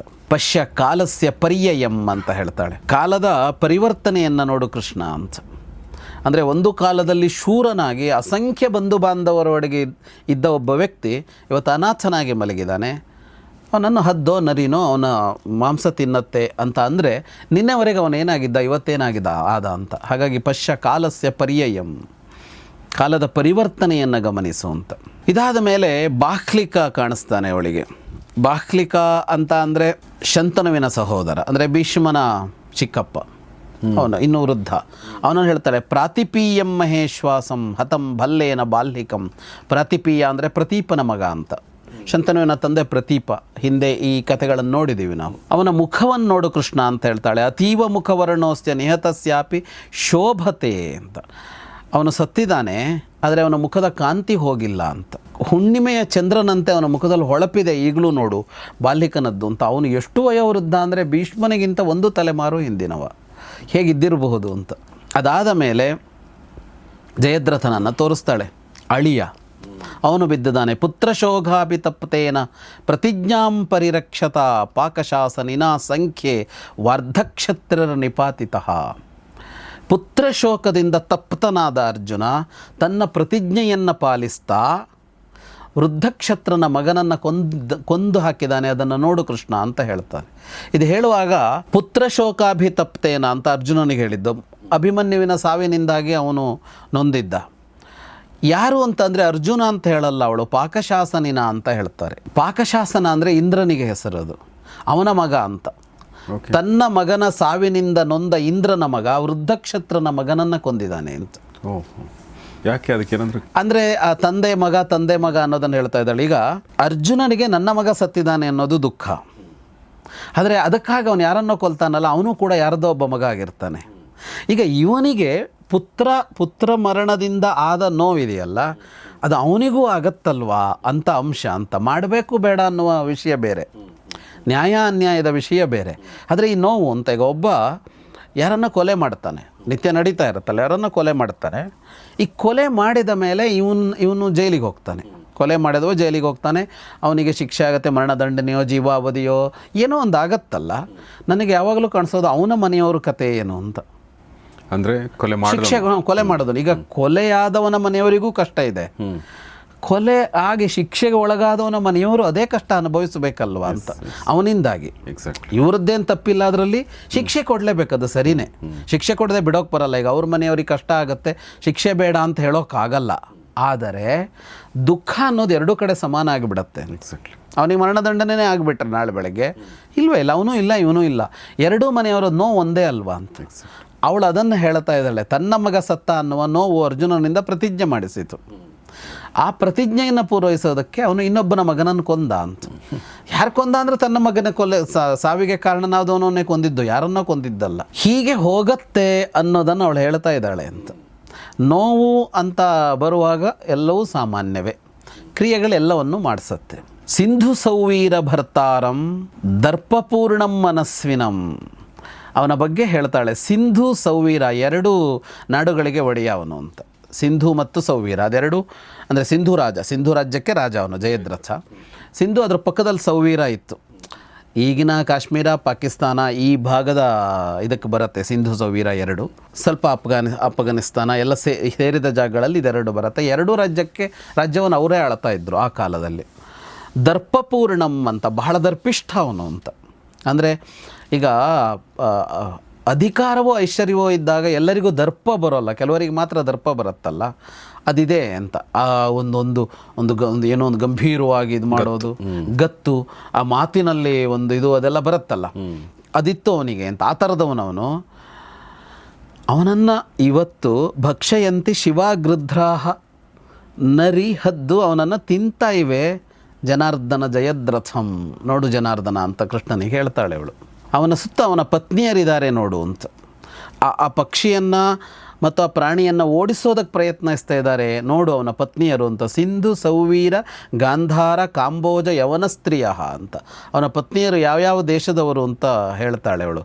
ಸಿಂಧು ನಾಡಿನವರು, ಸೌವೀರ ದೇಶದವರು, ಗಾಂಧಾರ ದೇಶದವರು, ಕಾಂಬೋಜ ದೇಶದವರು ಮತ್ತು ಯವನರು ಅಂತ, ಯವನ ದೇಶದವರು ಅಂತ. ಯವನ ಅಂದರೆ ಗ್ರೀಕ್, ಅಲ್ಲಿವರೆಗೆ ಹೋಗುತ್ತೆ. ಈ ಎಲ್ಲ ದೇಶದ ಪತ್ನಿಯರು ಅವನಿಗಿದ್ರು ಅಂತ. ಅವರೆಲ್ಲ ಅಳ್ತಾ ಇದ್ದಾರೆ ನೋಡು ಅಂತ. ಕಾಂಬೋಜ್ ಅಂದರೆ ಕಾಂಬೋಡಿಯಾ ಸರ್? ಕಾಂಬೋಡಿಯಾ ಅಲ್ಲ, ಅದು ಆ ಕಡೆನೇ ಬರುತ್ತೆ. ಈ ಇದೇ ಭಾಗ ಅದು. ಅಂದರೆ ಈ ಪಂಜಾಬು, ಅಲ್ಲಿಂದ ಇವುಗಳೆಲ್ಲ ಬರೋದು ಈಗಿನ ಪಂಜಾಬು, ಪಾಕಿಸ್ತಾನ, ಕಾಶ್ಮೀರ, ಆಫ್ಘಾನಿಸ್ತಾನ, ಇರಾನು, ಬಲೂಚಿಸ್ತಾನ, ಇರಾನು, ಈಗಿನ ಇರಾನು, ಇಷ್ಟು ಭಾಗಗಳಲ್ಲಿ ಈ ದೇಶಗಳೆಲ್ಲ ಗಡಿ ಹಂಚಿಕೊಂಡಿದ್ದು. ಈ ಗಡಿಗಳೆಲ್ಲ ಏನು ಅಂದರೆ ಪಕ್ಕ ಈಗ ಇದು ಅಂತ ಹೇಳೋದಕ್ಕೆ ಯಾಕೆ ಸಾಧ್ಯ ಆಗೋಲ್ಲ ಅಂದರೆ, ಇತಿಹಾಸದ ಬೇರೆ ಬೇರೆ ಕಾಲಘಟ್ಟದಲ್ಲಿ ರಾಜ್ಯಗಳ ಗಡಿ ವಿಸ್ತಾರ ಸಂಕೋಚ ಆಗ್ತಾ ಇರುತ್ತಲ್ಲ. ಒಬ್ಬ ರಾಜ ಬಂದಾಗ ಅದನ್ನು ಸೇರಿಸ್ಕೊಳ್ತಾನೆ, ಅವಾಗ ಅದು ಇದೇ ದೇಶ ಆಗುತ್ತೆ. ಇನ್ನೊಂದ್ಸಲ ಅದು ಅರ್ಧ ಒಡೆದೋಗಿರುತ್ತೆ. ಹೀಗೆಲ್ಲ ಇದೆ. ಕೇಕಯ ಕೂಡ ಅಲ್ಲೇ ಇತ್ತು, ಅದೇ ಪರಿಸರದ ರಾಜ್ಯಗಳವೆಲ್ಲ. ಕೇಕಯ ಯದಾ ಕೃಷ್ಣಾಮುಪಾದಾಯ ಪ್ರಾದ್ರವತ್ ಕೇಕಯೈ ಸಹ ತದೈವ ವಧ್ಯ ಪಾಂಡೂನಾಂ ಜನಾರ್ದನ ಜಯದ್ರಥಃ. ಗಾಂಧಾರಿ ಅಂತ ಎಂಥ ಶ್ರೇಷ್ಠಳು ಅನ್ನೋದು ಪ್ರತಿ ಹೆಜ್ಜೆಲ ಗೊತ್ತಾಗತ್ತೆ. ಯಾವತ್ತು ಅವನು ಕೇಕಯರ ಜೊತೆಗೆ ಹೋಗಿ ವನವಾಸದಲ್ಲಿದ್ದ ದ್ರೌಪದಿಯನ್ನು ಅಪಹರಿಸಿದನೋ, ವಾಸ್ತವವಾಗಿ ಪಾಂಡವರು ಅವನನ್ನು ಅವತ್ತೇ ಕೊಲ್ಲಬೇಕಿತ್ತು ಅಂತ. ತದೈವ ವಧ್ಯ ಪಾಂಡೂನಾಂ, ಅವತ್ತೇ ಕೊಲ್ಲಬೇಕಿತ್ತು, ಆದರೆ ಅವರು ಕೊಲ್ಲಲಿಲ್ಲ. ಅವನು ಹಿಂದೆ ಮಾಡ್ತಾನಲ್ಲ, ದ್ರೌಪದಿ ಅಲ್ಲಿ ಕಾಡಿಗೆ ಹೋಗ್ತಾನೆ, ಅದು ಕತೆ ಬಂದಿದೆ, ನೋಡ್ಬೋದು ಇವರು ಪ್ರೇಕ್ಷಕರು. ಅಲ್ಲಿ ಅಪಹರಿಸ್ತಾನಲ್ಲ, ಆಗ ಯಾಕೆ ಕೊಲ್ಲಿಲ್ಲ ಪಾಂಡವರು ಅನ್ನೋದಕ್ಕೂ ಕಾರಣ ಕೊಡ್ತಾಳೆ ಗಾಂಧಾರಿ. ದುಶ್ಶಲಾಮಾನ ಯದ್ಬಿಸ್ತು ಯದಾ ಮುಕ್ತೋ ಜಯದ್ರಥ. ಅವತ್ತ್ಯಾಕೆ ಕೊಲ್ಲಿಲ್ಲ ಅಂದರೆ, ತಮ್ಮ ತಂಗಿ ದುಶ್ಶಲೆಯನ್ನು ನೆನಪು ಮಾಡಿಕೊಂಡು ಇವನನ್ನು ಕೊಲ್ಲದೆ ಬಿಟ್ಟಿದ್ರು ಅವರು ಅವತ್ತು. ಕಥಮದ್ಯನ ತಾಂ ಕೃಷ್ಣ ಮಾನಯಂತೆ ಸ್ಮತೆ ಪುನಃ. ಅವತ್ತು ನೆನಪಾದ ತಂಗಿ ದುಶ್ಶಲೆ ಇವತ್ತು ಇವನನ್ನು ಕೊಲ್ಲುವಾಗ ಯಾಕೆ ನೆನಪಾಗಲಿಲ್ಲ ಅವರಿಗೆ ಕೃಷ್ಣ ಅಂತ ಕೇಳ್ತಾಳೆ. ಅಂದರೆ ತಾಯಿಯಾಗಿ ಗಾಂಧಾರಿ ಮಾತಾಡ್ತಾ ಇರೋದು ಅಂತ. ಮಗಳ ಗಂಡ ಸತ್ತಿದಾನಲ್ಲ, ಮಗಳು ವಿಧವೆಯಾಗಿದ್ದಾಳಲ್ಲ, ಅಂದರೆ ಎಲ್ಲೋ ಒಂದು ಕಡೆ ಅವಳಿಗೂ ಕೂಡ ನೀವು ಅವತ್ತು ಕ್ಷಮಿಸಿದ್ರಿ ತಾನೆ ಅಂಥ ತಪ್ಪು ಮಾಡಿದಾಗ, ಇವತ್ತು ಕ್ಷಮಿಸ್ಬೋದಿತ್ತಲ್ವಾ ಅನ್ನೋ ಭಾವನೂ ಇದೆ ಅಂತ. ಅಲ್ಲಿ ಅವಳು ಅಳ್ತಾ ಇರೋದನ್ನು ತೋರಿಸ್ತಾಳೆ. ಸೈಷಾ ಮಮ ಸುತಾ ಬಾಲ ವಿನಪಂತಿ ಸುದುಃಖಿತ. ನನ್ನ ಮಗಳು ಅವನ ಪಕ್ಕದಲ್ಲಿ ಕುಳಿತು ಅಳ್ತಾ ಇರೋದನ್ನು ನೋಡು ಅಂತ. ಕೂಡ ಅಲ್ಲೇ ಇದ್ದಾಳೆ. ದುಶ್ಶಲೆ ಅಲ್ಲೇ ಇದ್ದಾಳೆ. ಕಿನ್ನು ದುಃಖತರಂ ಕೃಷ್ಣ ಪರಂ ಮಮ ಭವಿಷ್ಯತಿ ಯತ್ ಸುತಾ ವಿಧವಾ ಬಾಲ ನುಷಾಶ್ಚ ನಿಹತೇಶ್ವರ. ನನಗೆ ಇದಕ್ಕಿಂತ ಒಂದು ದೊಡ್ಡ ದುಃಖ ಅಂತ ಒಂದು ಬರೋದಕ್ಕೆ ಸಾಧ್ಯ ಇದೆಯಾ ಹೇಳು ಕೃಷ್ಣ ಅಂತ ಕೇಳ್ತಾಳೆ. ನನ್ನ ಸಣ್ಣ ವಯಸ್ಸಿನ ಮಗಳು ವಿಧವೆಯಾಗಿದ್ದಾಳೆ, ನನ್ನ ಎಲ್ಲ ಸೊಸೆಯರು ಗಂಡಂದಿರನ್ನು ಕಳೆದುಕೊಂಡಿದ್ದಾರೆ. ನನಗೆ ಇದಕ್ಕಿಂತ ದೊಡ್ಡ ದುಃಖ ಅಂತ ಬದುಕಿನಲ್ಲೊಂದು ಬರೋಕ್ಕೆ ಸಾಧ್ಯ ಇದೆಯಾ ಅಂತ. ಅಹೋ ದಿಕ್ ದುಶ್ಶಲಾಂ ಪಶ್ಯ ವೀತ ಶೋಕ ಭಯಾಂ ಇವ ಶಿರೋ ಭರ್ತುರನಾಸಾಧ್ಯ ಧಾವಮಾನಾಂ ಇತಸ್ತತಃ. ದುಶ್ಶಲೆಯನ್ನು ನೋಡು, ಅವಳು ಅತ್ತ ಇತ್ತ ಓಡ್ತಾ ಇದ್ದಾಳೆ. ದುಃಖ ಇದೆ, ನೋವಿದೆ, ಅದರಿಂದಾಗಿ ಅತ್ತ ಇತ್ತ ಓಡ್ತಾ ಇದ್ದಾಳೆ ದುಶ್ಶಲೆ. ಯಾಕೆ ಅಂದರೆ ಅವಳಿಗೆ ಅವಳ ಗಂಡನ ತಲೆ ಸಿಗ್ತಾ ಇಲ್ಲ ಅಂತ. ಅಹೋ ಧಿಕ್ ದುಶ್ಶಲಾಂ ಪಶ್ಯ, ಧಿಕ್ಕಾರ ಇರಲಿ ದುಶ್ಶಲೆಯನ್ನು ನೋಡು, ಗಂಡನ ತಲೆ ಸಿಗ್ತಾ ಇಲ್ಲ, ದೇಹ ಮಾತ್ರ ಸಿಕ್ಕಿದೆ. ತಲೆ ಯಾಕೆ ಸಿಗ್ತಾ ಇಲ್ಲ ಅಂದರೆ, ಅರ್ಜುನ ಹೊಡೆದ ಬಾಣದಲ್ಲಿ ತಲೆ ಹೋಗಿ ವೃದ್ಧಕ್ಷತ್ರ ಇದ್ನಲ್ಲ ಹೊರಗಡೆ, ಯುದ್ಧ ಭೂಮಿಯ ಹೊರಗೆ ಅವನ ತಂದೆ, ಅವನ ತೊಡೆಯ ಮೇಲೆ ಹೋಗಿ ಬಿದ್ದಿತ್ತಲ್ಲ. ಯಾಕೆಂದರೆ ಅವನಿಗೊಂದು ವರ ಇತ್ತು. ನೀವು ಹೇಳಿದ್ರ. ಹಾಗಾಗಿ ಆ ತೊಡೆ ಮೇಲೆ ಬಿದ್ದು ಅವನ ತಲೆಯೂ ಸಿಡಿದು ಹೋಗಿತ್ತಲ್ಲ. ಹಾಗೆ ಹೊರ ತಗೊಂಡಿದ್ನಲ್ಲ ಅವನು. ಕೃಷ್ಣ ಕೊಡ್ತಾನೆ ಸೂಚನೆನ, ಇಲ್ಲಿ ಬೀಳಿಸ್ಬೇಡ, ಇಲ್ಲಿ ಬೀಳಿಸಿದ್ರೆ ಇವನ ತಲೆ ಚೂರು ಚೂರಾಗತ್ತೆ. ಅಲ್ಲಿ ತಲೆ ಹೋಗಿ ಬಿತ್ತು ಅವನ ತೊಡೆ ಮೇಲೆ, ಅವನು ಎದ್ದು ನಿಂತುಬಿಟ್ಟ. ಇದ್ದಕ್ಕಿದ್ದಾಗೆ ತಲೆ ಅವನ ತೊಡೆಯಿಂದ ಬಿದ್ದಿದ್ದರಿಂದಾಗಿ ಅವನ ತಂದೆಯೇ ಸತ್ತೋದ ಅಂತ ಆಯ್ತಲ್ಲ. ಈಗಿಲ್ಲಿ ತಲೆ ಇಲ್ಲ ಅಂತ, ಆ ತಲೆಯನ್ನು ಹುಡುಕ್ತಾ ಇದ್ದಾಳೆ ಅವಳು ಅಂತ. ದೇಹದಿಂದ ಗುರುತಿಸಿದಾಳೆ, ಸುತ್ತ ಎಲ್ಲೂ ಶಿರಸ್ಸಿಲ್ಲ. ಅದನ್ನು ನೋಡು ಅಂತ ಹೇಳ್ತಾಳೆ ಗಾಂಧಾರಿ. ಅಂದರೆ ಮೊನ್ನೆ ಎಲ್ಲೋ ಓದ್ತಿರ್ಬೇಕಾದ್ರೆ ದುಃಖವನ್ನು ಅನುಭವಿಸೋದು ಅನ್ನೋದ್ರ ಬಗ್ಗೆ ಎಲ್ಲೋ ನಾನು ಸುಮ್ಮನೆ ಹಿಂಗೆ ಕೇಳ್ತಿರ್ಬೇಕಾದ್ರೆ, ದುಃಖವನ್ನು ಸಂಪೂರ್ಣವಾಗಿ ಅನುಭವಿಸಿ ಅಂತ ಒಂದು ಕಡೆ ನಾನು ಓದ್ತಾ ಇದ್ದೆ. ಇದು ಸಂಪೂರ್ಣವಾಗಿ ಅನುಭವಿಸೋದು ಅಂದರೆ ಯಾವುದೇ ಎಮೋಷನ್ನು ಕೂಡ ಅರ್ಧಮರ್ಧ ಅನುಭವಿಸ್ಬೇಡಿ, ದುಃಖವನ್ನು ಕೂಡ ಸಂಪೂರ್ಣವಾಗಿ ಅನುಭವಿಸಿದರೆ ಅದರಿಂದ ಹೊರಗಡೆ ಬರೋಕ್ಕೆ ಸಾಧ್ಯ ಆಗುತ್ತೆ. ಈಗ ಸಂಪೂರ್ಣವಾಗಿ ಅನುಭವಿಸೋದು ಅಂದರೆ ಏನು ಅನ್ನೋದು ಪ್ರಾಯಶಃ ಇದು ನೋಡಿದ್ರೆ ಗೊತ್ತಾಗ್ತಾ ಇದೆ. ಅಂದರೆ ಯಾಕೆ ಎಷ್ಟೊಂದು ಡೀಟೇಲ್ ಆಗಿ ಹೇಳಬೇಕು, ಗಾಂಧಾರಿ ಯಾಕೆ ನೋಡ್ಬೇಕು ಆ್ಯಕ್ಚುಲಿ ಅಲ್ವಾ? ಇಲ್ಲಿಯವರೆಗೆ ಅಂದರೆ ಬದುಕಿದ್ದಾಗ ನೋಡಿದ ಮುಖಗಳನ್ನು ಸತ್ತ ಮೇಲೆ ನೋಡ್ತಾ ಇದ್ದಾನೆ. ಯಾಕೆ ನೋಡಬೇಕು, ಯಾಕೆ ಮತ್ತೆ ನೋಯ್ಬೇಕು? ಸತ್ತಿದಾರ ಅಂತ ಗೊತ್ತಿದ ಮೇಲೆ ಅದನ್ನು ಹಾಗೆ ಬಿಟ್ಟು ಹೋಗ್ಬೋದಾಗಿತ್ತಲ್ಲ, ಅದನ್ನು ಹೇಳಬೇಕು ಯಾಕೆ, ವರ್ಣಿಸ್ಬೇಕು ಯಾಕೆ ಅನ್ನೋ ಪ್ರಶ್ನೆಗಳು ಬಂದಾಗ ಇದು ಅನುಭವಿಸುವಂಥದ್ದು, ಅದು ಸಿಂಕ್ ಆಗುವಂಥದ್ದು ಮತ್ತು ಅದರಿಂದ ಹೊರಗಡೆ ಬರೋಕ್ಕೆ ಸಾಧ್ಯ ಆಗುವಂಥದ್ದು ಪ್ರಾಯಶಃ ಇರ್ಬೋದು ಅಂತ ಅನುಭವಿಸಿದಾಗ ಮುಗಿಯುತ್ತೆ, ಒತ್ತಡ ಕಡಿಮೆ ಆಗುತ್ತೆ ಸರ್. ಉಳಿಸ್ಕೊಂಡು ಈಗ ತುಂಬ ಸಲ ಇದು ಹೇಳ್ತಾರಲ್ಲ, ಅಳಲ್ಲ ಕೆಲವರು ಇಂಥ ಆಘಾತಗಳಾದಾಗ, ಹತ್ತು ಬಿಡು ನಿನಗೆ ಆರಾಮಾಗತ್ತೆ ಅಂತ ಹೇಳ್ತಾರಲ್ಲ, ಅದು ಮುಗಿಸ್ಕೊಳ್ತಾ ಇದ್ದಾಳೆ ಅವಳು. ಅದನ್ನು ಹೇಳಿಕೊಂಡು ಇನ್ನೊಂದ್ಸಲ ಇದ್ರ ಬಗ್ಗೆ ಮಾತಾಡೋ ಪ್ರಶ್ನೆನೂ ಇಲ್ಲ. ಅವಳು ಗಾಂಧಾರಿ ಮಾತಾಡದಂತೆಯೂ ಇಲ್ಲ ಇನ್ನೊಂದು ಬಾರಿ ಮುಂದೆಲ್ಲೋ ಹಿಂಗಾಯಿತು ಹಂಗಾಯಿತು ಅವನದ್ದು ಹಿಂಗಾಯಿತು ಅಂತ ಎಲ್ಲವನ್ನು ಹೇಳಿಕೊಂಡಳು. ಎಲ್ಲವನ್ನು ನೋವನ್ನು ಒಂದೇ ಸಲ ಸಂಪೂರ್ಣ ನೀವು ಹೇಳಿದಾಗ ಅನುಭವಿಸಿ ಮುಗಿಸ್ತಾ ಇದ್ದಾಳೆ ಅವಳು. ನಮ್ಮ ಉತ್ತರ ಕರ್ನಾಟಕದಲ್ಲಿ ಗೊತ್ತಿಲ್ಲ ಬೇರೆ ಕಡೆ, ಅಂದರೆ ಅವ್ರು ಸತ್ತಾಗ ಅವರು ಇಡೀ ಅವ್ರ ಗುಣ, ಅವರ ಪ್ರತಿಯೊಂದು ನಡೆ, ಅವರಿದ್ದರೆ ಏನು ಮಾಡ್ತಾರೆ ಎಲ್ಲವನ್ನೂ ವರ್ಣಿಸಿ ದುಃಖಪಟ್ಟು ಅಳ್ತಾರೆ, ಆಮೇಲೆ ಅದರಿಂದ ಹೊರಗಡೆ ಬರ್ತಾರೆ ಅಂತ ನನಗನ್ಸುತ್ತೆ. ಅದು ಬೇರೆ ಬೇರೆ ಕಡೆ ಬೇರೆ ಬೇರೆ ಥರ ಇರ್ಬೋದು. ಸೊ ಇಲ್ಲಿ ಪರಂಪರೆಯಲ್ಲೂ ಒಂದು ಕಾಣಿಸುತ್ತೆ ಸರ್, ಒಂದು ಚರಮ ಶ್ಲೋಕ ಅಂತ ಬರೆಯೋ ಅಭ್ಯಾಸ ಪರಂಪರೆಯಲ್ಲಿತ್ತು. ಒಬ್ಬ ಸತ್ತೋದ ಅಂದರೆ ಅವನ ಬಗ್ಗೆ ಒಂದು ಶ್ಲೋಕ ಬರಿತಾ ಇದ್ರು. ಶ್ಲೋಕ ಅಂದರೆ ಒಂದು ಕವಿತೆ ಹೇಳ್ತಾ ಇದ್ರು. ಸಂಸ್ಕೃತದಲ್ಲಿ ಇರ್ತಾ ಇತ್ತು, ಬೇರೆ ಭಾಷೆಯಲ್ಲೂ ಇದ್ದಿರ್ಬೋದು ಪ್ರಾಚೀನರಲ್ಲಿ. ಅದರಲ್ಲಿ ಅವನ ಗುಣಗಳನ್ನೆಲ್ಲ ಹೇಳಿರ್ತಾ ಇದ್ರು. ಸೊ ಹಾಗೆ ನಾವು ಶೋಕ ಪರ್ವದಲ್ಲಿದ್ದೀವಿ. ಇದನ್ನು ಮುಗಿಸೋಕ್ಕಿಂತ ಮುಂಚೆ ಒಂದು ವಿಚಾರವನ್ನು ಹೇಳಬೇಕು. ಅದೇನೆಂದರೆ ಈ ವಿಡಿಯೋಗಳನ್ನ ನಾವು ಮಾಡಬೇಕಾದ್ರೆ ಕೆಲವೊಂದು ಸಲ ಅಂದರೆ ನಮ್ಗೆ ಒಳ್ಳೆ ರೆಸ್ಪಾನ್ಸ್ ಬರ್ತಾ ಇದೆ, ನೀವೆಲ್ಲ ಒಳ್ಳೆ ಮೆಸೇಜ್ಗಳನ್ನ ಕಳಿಸ್ತೀರಾ, ಕಮೆಂಟ್ಗಳನ್ನ ಮಾಡ್ತೀರಾ, ಅದೆಲ್ಲವೂ. ಬಟ್ ಕೆಲವೊಂದು ಸಲ ನಮಗೆ ಇಂಥ ಒಂದು ಮಹನೀಯರು ಕೂಡ ನೋಡ್ತಾ ಇದ್ದಾರಲ್ವ ನಮ್ಮ ಕಾರ್ಯಕ್ರಮಗಳನ್ನ ನಮಗೆ ಅನ್ನೋ ಒಂದು ಖುಷಿ ಮತ್ತು ಕೆಲವೊಂದು ಸಲ ಭಯ ಕೂಡ ಆಗುತ್ತೆ. ಯಾಕಂದರೆ ತುಂಬ ದೊಡ್ಡ ವ್ಯಕ್ತಿಗಳು ಕೂಡ ನಮ್ಮ ಈ ಕಾರ್ಯಕ್ರಮ ನೋಡ್ತಾ ಇದ್ದಾರೆ. ಅಂಥವರಲ್ಲಿ ಒಬ್ಬರು ನಮ್ಮ ಕೊಪ್ಪಳದ ಗವಿಸಿದ್ದೇಶ್ವರ ಮಠದ ಶ್ರೀಗಳು. ಅದನ್ನು ಸರ್ ಹೇಳ್ತಾರೆ. ಹೌದು, ಅವರು ಇದನ್ನು ನೋಡ್ತಾ ಇದ್ದಾರೆ ಅನ್ನೋದು ನನಗೆ ಇತ್ತೀಚೆಗೆ ಗೊತ್ತಾಯಿತು. ಅವ್ರು ನೋಡ್ತಾರೆ ಅನ್ನೋದು ನೀವು ಹೇಳಿದ ಹಾಗೆ ಭಯನೂ ಹುಟ್ಟಿಸ್ತು, ಮತ್ತು ಇಲ್ಲ ನಮಗೆ ಸಂತೋಷನೂ ಹುಟ್ಟಿಸ್ತು. ಇಲ್ಲ ನನಗೂ ಅನ್ನಿಸ್ತು. ಯಾಕೆಂದರೆ ಮಾತನಾಡುವಾಗ ಈಗ ಅಂದರೆ ಅಂಥವರಿಗೂ ಅಪೀಲ್ ಆಗೋ ಥರ ಹೇಳಬೇಕಲ್ಲ ಅದನ್ನು ಅನ್ನೋದಿದೆಯಲ್ಲ. ಒಂದು ಮಹಾಭಾರತವೇ ದೊಡ್ಡದು, ಅದನ್ನು ಕೇಳುವವರು ದೊಡ್ಡದು ಅಂತದ್ದಾಗ ಮಧ್ಯದಲ್ಲಿದ್ದವರು ಭಾಳ ಕಷ್ಟಕ್ಕೆ ಸಿಕ್ಕಾಕೊಳ್ಬೇಕಾಗತ್ತೆ ಅಂತ ನನಗನ್ಸಿದ್ದು. ಅದರಲ್ಲಿ ಅವರ ದೊಡ್ಡತನ ಅನ್ನಿಸ್ತು ನನಗದು. ಅವ್ರು ಯಾಕೆ ಕೇಳಬೇಕು ಅಂತ, ಅವರಿಗೇನು ವಿಷಯ ತಿಳಿದಿಲ್ಲ ಅಂತ ಕೇಳಬೇಕಂತ. ಯಾಕೆಂದರೆ ವಾಸ್ತವವಾಗಿ ನಾನು ಅವರ ಸ್ಪೀಚ್ಗಳಿವೆಯಲ್ಲ, ನಾನು ಅದರ ಅಭಿಮಾನಿ. ಭಾಳ ಚೆನ್ನಾಗಿ ಹೇಳ್ತಾರೆ ಅವರು. ಒಂದು ಸರಳ ಸೂತ್ರಗಳನ್ನು ಇಟ್ಟುಕೊಂಡು ಅವರು ಒಂದು ಇಡೀ ಯಾವುದೋ ಒಂದೇ ಸಣ್ಣ ಅಂಶವನ್ನು ಅವರು ಕವರ್ ಮಾಡ್ತಾರೆ. ಭಾಳ ಚೆನ್ನಾಗಿದೆ. ಈ ಸಿದ್ದೇಶ್ವರ ಸ್ವಾಮಿಗಳ ಪ್ರವಚನಗಳು ಒಂದು ತರಹದಲ್ಲಿದ್ದರೆ, ಈಗ ಈ ಗವಿಸಿದ್ದೇಶ್ವರರದ್ದು ಇನ್ನೊಂದು ತರಹದಲ್ಲಿದೆ. ಬದುಕಿಗೆ ಬಹಳ ಬೇಕಾಗುವ ಸಣ್ಣ ಅಂಶವನ್ನು ಇಟ್ಕೊಂಡು ಮಾತಾಡ್ತಾರೆ ಅವರು. ಸಣ್ಣ ಅಂಶ ಅಂತ ಅಂದರೆ ಅದು ಬಹಳ ಮುಖ್ಯ ಅಂಶ ಆಗಿರುತ್ತೆ, ಅದು ಎಲ್ಲರಿಗೂ ಬೇಕಾಗಿದ್ದಾಗಿರುತ್ತೆ. ಎಷ್ಟೋ ಸಲ ಈ ಥರ ವಿಷಯಗಳನ್ನು ಯಾರು ಟಚ್ಚೇ ಮಾಡೋಲ್ಲ. ತುಂಬ ದೊಡ್ಡ ದೊಡ್ಡ ವಿಷಯವನ್ನು ಹೇಳ್ತಾ ಇರ್ತಾರೆ, ತಲೆ ಮೇಲೆ ಹೋಗುತ್ತೆ ಅಂತ ಹೇಳ್ತಾರಲ್ಲ, ಅಂಥದ್ದು ಹೇಳ್ತಾ ಇದ್ಬಿಡ್ತಾರೆ. ಹಾಗಾಗಿ ನಾನೇ ಅವರ ಅಭಿಮಾನಿ, ಅವರ ಮಾತುಗಳಿಗೆ. ಅಂಥವರು ಇದನ್ನು ಗಮನಿಸ್ತಿದ್ದಾರೆ ಅಂತ ಅನ್ನೋದಿದೆಯಲ್ಲ, ಅದು ನನಗೆ ಅವರ ದೊಡ್ಡತನ ಅಂತ ಅನ್ಸುತ್ತೆ. ಸರ್ ಅವ್ರು ಫೋನ್ ಮಾಡಿದ್ರು ನಿಮಗೆ? ಫೋನ್ ಮಾಡಿ ಅದ್ರ ಬಗ್ಗೆ ಹೇಳಿದ್ರು. ಅವರು ಒಂದು ವಿಷಯದ ಬಗ್ಗೆ ಹೇಳಿದ್ರು, ವಿದುರನ ಬಗ್ಗೆ. ಅಂದರೆ ಅವರು ಮಾತಾಡೋಕ್ಕೆ ಕಾರಣ ಆಗಿದ್ದು ಯಾರು ಅಂದರೆ ವಿದುರ ಅಂತ. ಅವನು ಬದುಕಿನ ಬಗ್ಗೆ ಒಂದು ವ್ಯಾಖ್ಯಾನ ಕೊಟ್ಟನಲ್ಲ, ಅದು ಅವ್ರಿಗೆ ಭಾಳ ಇಷ್ಟ ಆಗಿದ್ದು. ಅಂದರೆ ಆ ವಿದುರನ ನಿಲುವು, ಆ ವಿದುರ ನಿರೂಪಿಸಿದ ಕ್ರಮಗಳಿತ್ತಲ್ಲ, ಬದುಕು ಅಂದರೆ ಏನು ಅಂತ ಒಂದು ಧೃತರಾಷ್ಟ್ರನಿಗೆ ಹೇಳಿದ್ನಲ್ಲ, ಹಿಂದಿನ ಸಂಚಿಕೆಯಲ್ಲಿ ಬಂದಿತ್ತಲ್ಲ, ಅದನ್ನು ಅವರು ಹೇಳಿದ್ರು. ವಿದುರ ಹೇಳಿದ ಮಾತುಗಳು ಭಾಳ ಸೊಗಸಾಗಿತ್ತು ಅಂತ. ಆ ಮಾತುಗಳನ್ನು ಅವ್ರು ವಿಮರ್ಶಿಸಿದ್ರು. ಆ ವಿಮರ್ಶೆ ಕೂಡ ಚೆನ್ನಾಗಿತ್ತು. ಇದರ ಏನು ಹೇಳ್ದ, ಅದು ಬದುಕಿಗೆ ಎಷ್ಟು ಹೊಂದಿಕೊಳ್ಳುತ್ತೆ ಅಂತ ಅವರು ಕೊಟ್ಟು ವಿಮರ್ಶೆ ಕೂಡ ಭಾಳ ಚೆನ್ನಾಗಿತ್ತು. ಸೊ ಕೊಪ್ಪಳದ ಗವಿಸಿದ್ದೇಶ್ವರ ಶ್ರೀಗಳಿಗೆ ನಾನು ಧನ್ಯವಾದಗಳನ್ನ ಹೇಳ್ತೀನಿ. ಸೊ ಜೊತೆಗೆ ನಮ್ಮ ಸಂಪಾಸರಿಗೂ ಧನ್ಯವಾದಗಳನ್ನ ಹೇಳ್ತಾ ಇವತ್ತಿನ ಸರ್ ತುಂಬ ಥ್ಯಾಂಕ್ಸ್ ಈ ವಿಚಾರ ನಮ್ಮ ಜೊತೆ ಶೇರ್ ಮಾಡಿದ್ದಕ್ಕೆ. ಸೊ ಸ್ನೇಹಿತರೆ, ನಿಮ್ಮ ಎಲ್ಲ ಸ್ನೇಹಿತರೊಂದಿಗೆ ಇದನ್ನು ಶೇರ್ ಮಾಡಿ, ಕಮೆಂಟ್ ಮಾಡಿ ಮತ್ತು ನಿಮ್ಮ ಅನಿಸಿಕೆಗಳನ್ನ ದಯವಿಟ್ಟು ಕಮೆಂಟ್ ಬಾಕ್ಸಲ್ಲಿ ತಿಳಿಸಿ. ನೋಡ್ತಾರೆ ಗೌರಿ ಶಕ್ತಿ ಸ್ಟುಡಿಯೋ, ನೋಡ್ತಾರೆ ಮಹಾಭಾರತ ರಹಸ್ಯಗಳು, ದ ಸೀಕ್ರೆಟ್ಸ್ ಆಫ್ ಮಹಾಭಾರತ. ನಮಸ್ಕಾರ.